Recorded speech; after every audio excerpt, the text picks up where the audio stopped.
Evaluation question 1.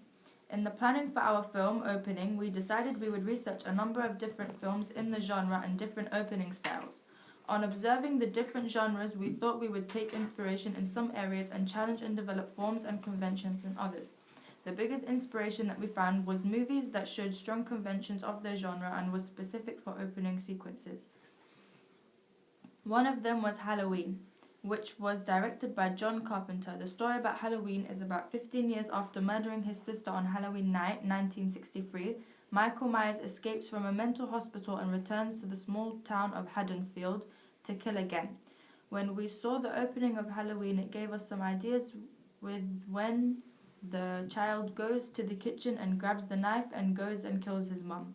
We took in this scene into consideration and changed it in a way so we can make the scene our own.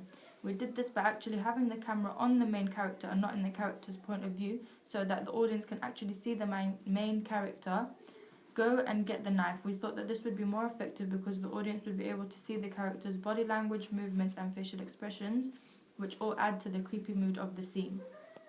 In Halloween, the scene where the boy is walking up to his sister's bedroom is very slow-paced and the music builds up. We decided to incorporate this feature into our opening scene as we thought it was very effective in building tension and keeping the audience on the edge of their seat as they do not know what to expect. However, in our opening scene, we decided to add a few jump cuts to sort of startle the audience a little bit, and we added music that had loud jumps in it, which we paired with the jump cuts to help build the tension and to also indicate that something bad is about to happen as soon as the music got louder. Unlike Halloween, we decided not to show what the boy looked like after he had gotten stabbed so that we could keep the audience guessing and using the power of the unseen to allow the audience to come up with their own imaginations of what the boy looked like when he got stabbed. Also, if this was an actual movie and not just an opening scene, the fact that we didn't show what the boy looked like after he got stabbed would make the audience curious to watch more of the film so that they could find out later on what happened. So we didn't want to give too much away from just the opening scene so that we could keep the audience guessing, wanting to see more.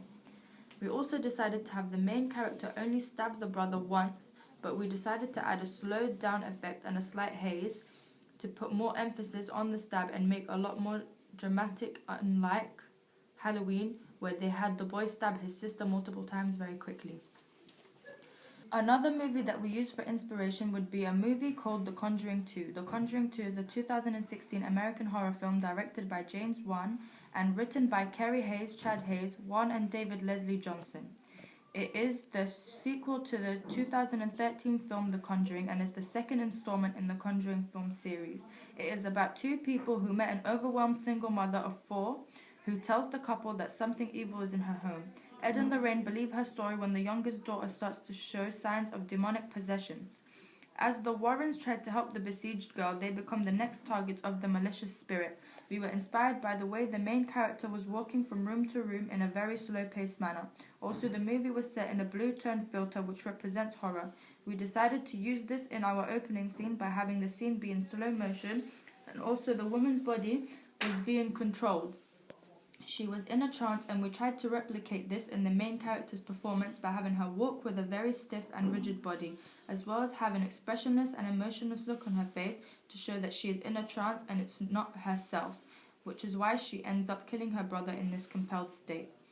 We decided to have 3 girls in the park at night, drinking and being normal teenagers. However, when the main character steps aside to take a phone call, the 2 girls who are supposed to be friends put a very severe and mysterious drug in her drink, which she then goes on to drink.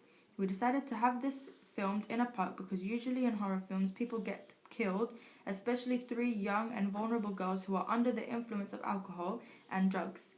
It makes the audience think that the girls might get attacked or killed. This type of movie would attract teenagers and young adults as it sort of has a Mean Girls vibe to it, where we have 2 evil and fake girls who betray their friend.